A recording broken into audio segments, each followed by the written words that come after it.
welcome to the deep dive. Great to be here. So today we're doing something a bit different. We're diving into just one single piece of trading advice, really zeroing in. Yeah, a focused look. We're looking at Mansi Suryawanshi's Trading Tip 16. Right, tip 16. And the idea is to unpack this specific tip, understand what it's really suggesting, especially for someone, trying to get up to speed quickly without getting totally overwhelmed. Exactly.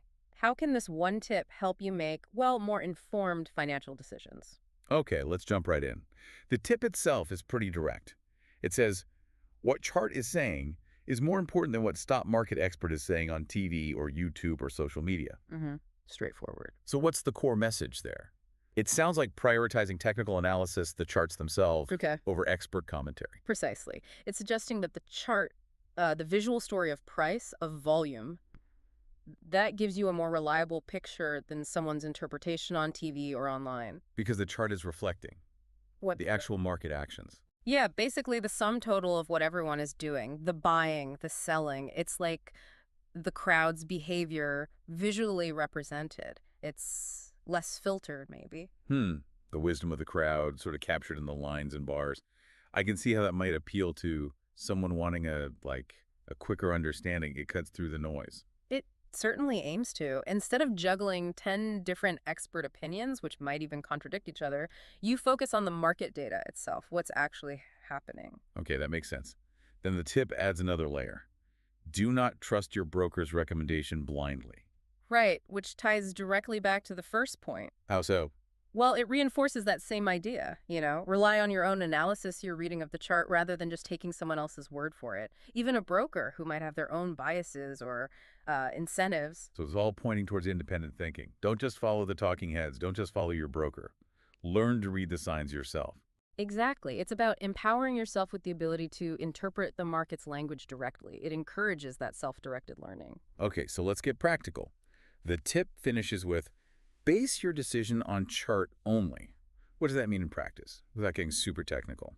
Fundamentally, it means looking at the historical data on the chart, the price movements, how much was traded, things like that, and using that to inform your decision. So you're looking for patterns or trends. Yes, exactly. Traders look at charts to identify potential patterns, trends, support, and resistance levels. Basically, clues that might suggest where the price could go next. Support and resistance. Those are like price floors and ceilings. Kind of, yeah. Support is a level where price tends to find buying interest and might stop falling, maybe bounce. Resistance is where it might hit selling pressure and struggle to go higher. And you see those on the Yeah, look for them on the chart. Yeah, Yeah. based on past price behavior. So the tip says, make your call based on that analysis. It's not saying expert opinions are totally useless, I guess, but the emphasis is definitely on your own reading of the data. That's the core of it. Prioritize what the chart is telling you. Develop that skill. It puts the power, or at least the analytical responsibility, back on you, the trader or investor. So wrapping this specific deep dive up, the main takeaway from Mansi's Trading Tip 16 seems to be lean into a data-driven approach. It really champions learning to read charts over just following the crowd or expert sound bites. It does. It encourages you to build your own analytical framework by engaging directly with market data. Okay, so here's a final thought to leave you with. In a world just saturated with opinions, especially online, could focusing on objective data, like charts and trading, be a clearer path? It's a compelling question. And maybe think about this. Are there other parts of your life where relying more on the raw data and less on subjective advice might lead to better decisions? Something to chew on. Definitely something to consider. Thanks for diving deep with us today.